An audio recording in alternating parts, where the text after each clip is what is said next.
और तभी उसी टाइम पे मुझे किसी ने you can heal your life book gift में दी। और वो बुक पढ़ने के बाद मुझे बहुत सारे रियलाइजेशन हुए कि मेरा माइंड किस तरह से काम कर रहा है और किस तरह से सारे हेल्थ जो इश्यूज़ हैं वो किस तरह से मैनिफेस्ट हो रहे हैं। तो प्रेगनेंसी की भी एक पॉजिटिविटी थी और तो मेरे हेल्थ इश्यूज़ सारे मतलब ख़त्म होने लगे धीरे धीरे। माइंड से ही काम, अफर्मेशंस और वो जो बुक में था उसी हिसाब से मैंने काम किया और मैं बाहर आ गई धीरे धीरे।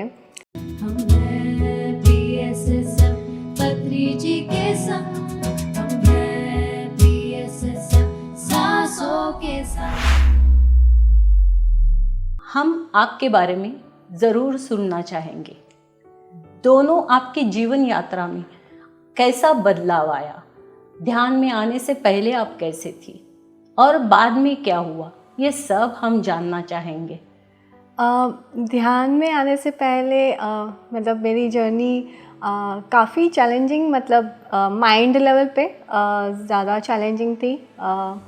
मैं 2007 से ही थोड़े बहुत हेल्थ इश्यूज़ फेस कर रही थी और एक्चुअली मैंने मेरी मम्मी को देखा हुआ है कि काफ़ी चैलेंजेस रहे हैं उनकी लाइफ में। तो वो एक फ़ियर था कि वैसा मेरे साथ ना हो करके, कि ज़्यादा लंबे टाइम तक कोई हेल्थ इशू ना रहे।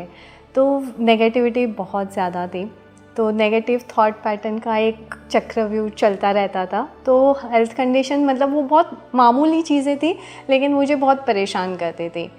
और फिर 2008 में शादी हुई। मेरे हस्बैंड काफ़ी पॉजिटिव थे, हैप्पी गो लकी। उन्होंने काफ़ी सपोर्ट किया मुझे उसमें से बाहर आने के लिए, नेगेटिव जो थॉट पैटर्न थी उसमें। और फिर प्रेगनेंसी भी रह गई और तभी उसी टाइम पे मुझे किसी ने you can heal your life book gift में दी। और वो बुक पढ़ने के बाद मुझे बहुत सारे रियलाइजेशन हुए कि मेरा माइंड किस तरह से काम कर रहा है और किस तरह से सारे हेल्थ जो इश्यूज़ हैं वो किस तरह से मैनिफेस्ट हो रहे हैं। तो प्रेगनेंसी की भी एक पॉजिटिविटी थी और तो मेरे हेल्थ इश्यूज़ सारे मतलब ख़त्म होने लगे धीरे धीरे। माइंड से ही काम, अफर्मेशंस और वो जो बुक में था उसी हिसाब से मैंने काम किया और मैं बाहर आ गई धीरे धीरे। लेकिन फिर वापस डिलीवरी के टाइम पे कुछ इश्यूज़ आए। थोड़ा डिलीवरी के आफ्टर 2-3 मंथ्स भी थोड़े डिफ़िकल्ट रहे मेरे लिए वो टाइम भी।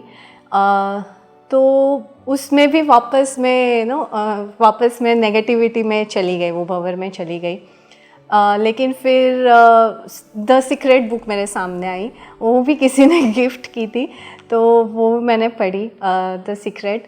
और फिर मुझे समझ में आया कि जो भी डिलीवरी का जो भी टाइम पीरियड था वो किस तरह से शायद नेगेटिवली मैंने ही अट्रैक्ट किया होगा मेरी लाइफ में। मैंने काफ़ी एक्सपेरिमेंट भी किए उस टाइम पे, बहुत छोटी छोटी चीज़ों में, जैसे कोई गेम जीतना या ऐसे कहीं बाहर गए हैं तो कुछ मैनिफेस्ट करना, और वो वर्क होता था।